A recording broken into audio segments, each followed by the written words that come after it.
Hi there! In this video, I will give you a quick guide on how you can connect your Discord and PlayStation Network account.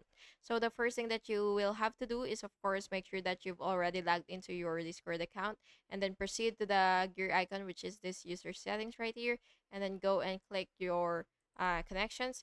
And once you're here, what you will have to do is look for PlayStation icon. So you will just have to click PlayStation Network once you see it and then just click it, and then you will just have to click continue, and then you will click continue again and sign in with your PlayStation Network.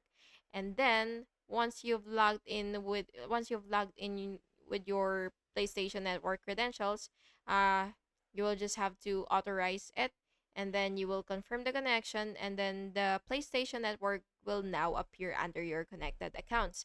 And if it doesn't show immediately, you will just have to refresh Discord. And that's basically just it. Thank you so much for watching this video, and I really hope you found it helpful.